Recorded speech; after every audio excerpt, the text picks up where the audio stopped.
വീണപ്പൂവിന്റെ വരികളിൽ മാനവജന്മത്തിന്റെ നിസ്സാരത വരച്ചുകാട്ടിയ കവി. വർഷമേറെ കഴിഞ്ഞിട്ടും കുഞ്ഞുനാവുകൾ പോലും ഏറ്റുചൊല്ലുന്ന കവിതാശകലങ്ങൾക്ക് സമകാലികതയുടെ രൂപവും ഭാവവുമുണ്ട്. ആശാൻ കവിതകളിലെ ആശയങ്ങൾ എക്കാലവും അർത്ഥമുള്ളവയാണ്.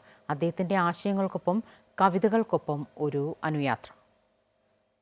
തൂമതേടും തൻ പാളക്കിണറ്റിലെ ടോമൽ കയ്യാൽ കയറു വലിച്ചുടൻ കോമളാങ്കി നീർ കോരി നിന്നിടിനാൽ ശ്രീമാന ഭിക്ഷുവങ്ങു ചെന്നർത്തിച്ചാൻ. ദാഹിക്കുന്നു ഭഗിനി കൃപാരസ മോഹനം കുളിർ തണ്ണീരിതാശു നീ ഓമലെ തരൂ തെല്ലെന്നതു കേട്ടോ രാമനോഹരി അമ്പരന്നോദിനാൾ. ചണ്ഡാല ഭിക്ഷുകി എന്ന ഖണ്ഡകാവ്യത്തിലെ മനുഷ്യനെ ചിന്തിപ്പിക്കുന്ന, മനസ്സിനെ സ്പർശിക്കുന്ന ഈ വരികൾ കേൾക്കാത്തവർ ചുരുക്കമാണ്. വാക്കുകൾ കൊണ്ട് മാനവിക വികാരങ്ങളുടെ ഈ വേലിക്കെട്ട് നമുക്ക് മുൻപിൽ തുറന്നിടുന്ന കുമാരനാശൻ എന്ന പ്രതിഭയുടെ രചനാശൈലി നമ്മൾ എന്നേ നെഞ്ചിലേറ്റിയതാണ്. തിരുവനന്തപുരം കൊല്ലം ദേശീയപാതയിലൂടെ തോന്നയ്ക്കലിലെ ആശാൻ സ്മാരകത്തിലേക്കാണ് ഈ യാത്ര. മഹാകാവ്യം എഴുതാതെ തന്നെ മഹാകവിയായ കുമാരനാശാനെ കൂടുതൽ അറിയാനായി. അദ്ദേഹത്തിന്റെ ആശയങ്ങൾ ഉൾക്കൊണ്ട് പ്രകൃതിയുടെ അർത്ഥമുള്ള നിശബ്ദത ആസ്വദിക്കാനായി.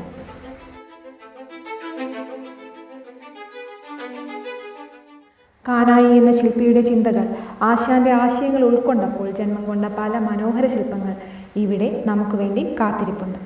ഈ വല്ലിയിൽ നിന്നു ചെമ്മേ പൂക്കൾ പോവുന്നിതാ പരന്നമ്മേ തെറ്റി നിനക്കുണ്ണി ചൊല്ലാം നൽപൂമ്പാറ്റകളല്ലേ ഇതെല്ലാം മേൽക്കുമേലിങ്ങിവ പൊങ്ങി വിണ്ണിൽ നോക്കമ്മേ എന്തൊരു ഭംഗി.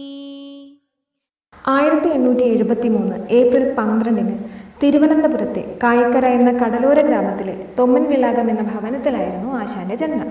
നാരായണന്റെയും കാളിയമ്മയുടെയും മകനായി ജനിച്ച ഇദ്ദേഹം ആദ്യകാലത്ത് സ്തോത്രകൃതികളായിരുന്നു രചിച്ചിരുന്നത്. അദ്ദേഹത്തിന്റെ കാവ്യകൃതികളും ഗദ്യകൃതികളും ഒരുപോലെ നമ്മൾ നെഞ്ചിലേറ്റി. അന്ന് ഇവിടെ നിലനിന്നിരുന്ന സാമൂഹിക അനാചാരങ്ങൾക്കെതിരെ തന്റെ വാക്കുകളിലൂടെ മാറ്റം കൊണ്ടുവരാൻ കഴിഞ്ഞ അദ്വിതീയനാണ് ഇദ്ദേഹം. കുമാരനാശാന്റെ എക്കാലവും പ്രശസ്തമായ ആദ്യ കാവ്യകൃതിയാണ് വീണപ്പൂവ്. 1907 അദ്ദേഹം ഈ കാവ്യം രചിക്കുന്നത്. മിതവാദിയിൽ പ്രസിദ്ധീകരിച്ചു വന്ന ഈ വീണപ്പൂവിന്റെ വിടരലിനെ മലയാള കാൽപ്പനികതയുടെ വസന്താരംഭമായാണ് ഏവരും കണ്ടത്. ആ പുഷ്പമേ അധിക തുംഗപദത്തിലെത്ര ശോഭിച്ചിരുന്നതൊരു രാജ്ഞി കണക്കയെ നീ ശ്രീഭൂവിലസ്ഥിര അസംശയം ഇന്നു നിന്റെ ആഭൂതിയെങ്ങു പുനരെങ്ങു കിടപ്പിതോർത്താൽ. വീണപ്പൂവിന്റെ രചനയ്ക്ക് പിന്നെ ഹൃദയസ്പർശിയായ ഒരു കഥയുണ്ട്.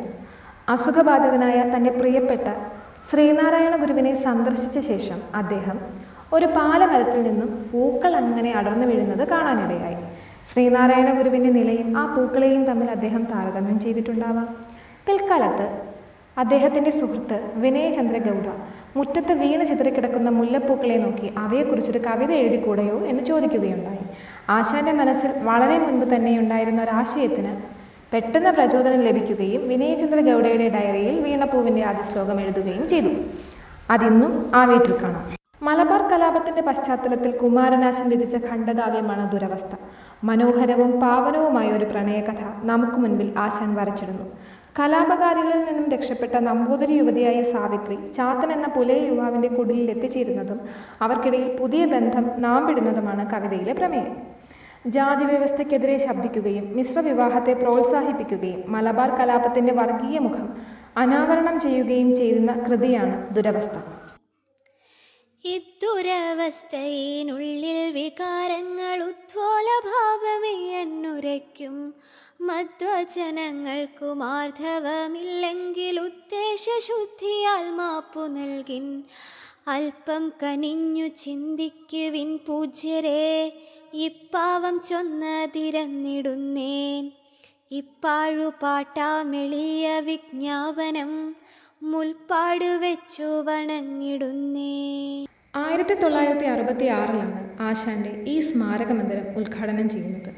ഇതിനുള്ളിൽ ആശാന്റെ കൃതികളിൽ പലതിൻ്റെയും കയ്യെഴുത്തു പ്രതികളും 1922 വെയിൽസ് രാജകുമാരൻ സമ്മാനിച്ച പട്ടും വളയും കൂടാതെ കുമാരനാശാന്റെ ജീവിതത്തിലെ പല ഏടുകളും നമുക്ക് മനസ്സിലാക്കാൻ ഉതകുന്ന അദ്ദേഹത്തിൻ്റെ ചില ജീവിത ചിത്രങ്ങളും കാണാം.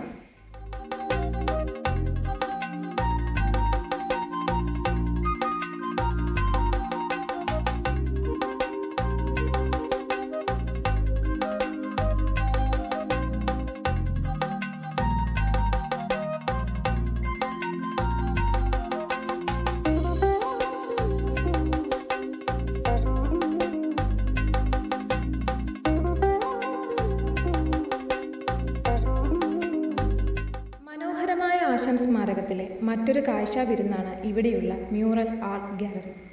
വീണപൂവ്, ലീല, ചണ്ടാല ഭിക്ഷുകി, ദുരവസ്ഥ, കരുണ എന്നീ കവിതകളുടെ ചിത്രാവിഷ്കാരം നമുക്കിവിടെ കാണാം.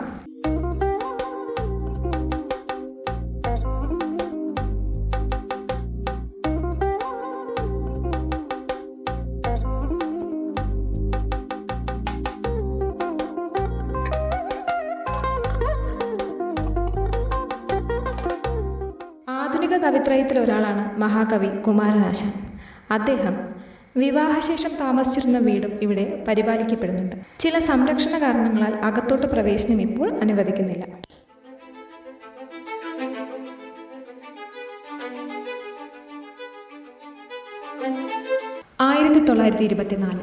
ജനുവരി 16 പല്ലനയാറ്റിൽ വച്ചുണ്ടായ റെഡീമർ ബോട്ട് അപകടത്തിൽ ആ അതുല്യ പ്രതിഭ നമ്മളോട് വിട പറഞ്ഞു.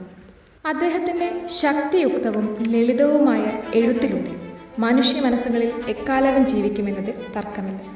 ആശാന്റെ രചനകളുടെ അർത്ഥവും ആഴവും എന്നും പ്രസക്തമാണ്. ഈ കവാടത്തിനപ്പുറം അദ്ദേഹത്തിൻ്റെ ഓർമ്മകൾ ഉറങ്ങുന്നു.